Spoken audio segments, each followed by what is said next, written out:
বন্ধুরা দেখো এই সিংহটি কীভাবে একটি বন্য প্রাণী মানে একটি মোষকে কীভাবে দেখো অ্যাটাক করবে। হে ভগবান, মোষটা পুরো গেল, একজন ছিল না এখন তিনজন চলে এসছে একজনের জায়গায়। পুরো মোষটা শেষ, এখন মোষটাকে বাঁচাবে কে? কেউ এসে মোষটাকে বাঁচাও। হায় রে! দেখো বন্ধুরা, খুব কষ্ট লাগে এইসব জিনিস দেখে। হিংস্র প্রাণীরা কীভাবে অ্যাটাক করে অবলা একটা জীবকে। আর এখানে দেখো, বাহ, আরেকজন মোষ চলে এসছে তাকে ছাড়ানোর জন্য।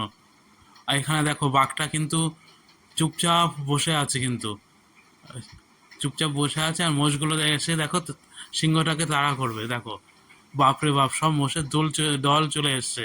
দেখো বন্ধুরা, এবার সিংহটা কোথায় যাবে? দেখো, এইবার সিংহটা পালিয়েছে। তো এটাই দরকার, একতা থাকলে সব কিছু জয় করা যায়।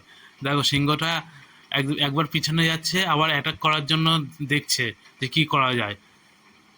এখানে দেখো কতগুলো সিংহ চলে এসছে, দেখেছো?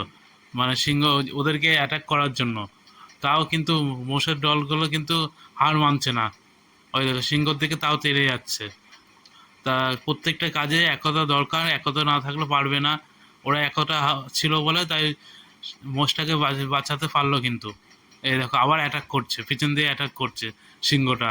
জানি না এবার রক্ষা পাবে কিনা, কিংবা একজনকে হয়তো ধরে ফেলবে। দেখো বন্ধুরা, দেখো যা ধরলো, এই মোষটা শেষ আজকে। এই মোষটা শেষ, এই মোষটাকে বাঁচানোর কেউই নেই। ওই দল থেকে ছিটকে আছে যেহেতু। ওই দেখো দলের একজন আবার দেখছে, সামনে এগিয়ে এসছে। এখন দেখা যাক শেষে রক্ষা হয় কিনা। আমার তো মনে হয় বাঁচাতে পারবে না। এই দেখো মোষটা পুরো শেষ, একজন তিনজন। হে ভগবান, এইসব জিনিস দেখা সত্যি খুবই কষ্ট লাগে, কিন্তু বাঁচানোর কেউই নেই যেহেতু হিংস্র প্রাণী। সিংহর কাছে যেই বাঁচাতে যাবে তাকেই দেবে ধরে। শেষ, পুরো পুরো শেষ। এই দেখো, এই এখন হলো পেটে যাবে, কিচ্ছু করার নেই। দেখো বন্ধুরা, দেখো, দেখেছো? বন্ধুরা, এর থেকে প্রমাণ পাওয়া গেল যে একতা থাকলে প্রত্যেকটা জিনিসই জয় করা যায়, সে যত কঠিন কাজ হোক না কেন। তো বন্ধুরা, ভালো লাগলে অবশ্যই চ্যানেলটা সাবস্ক্রাইব করে দেবে। তো বাই বন্ধুরা।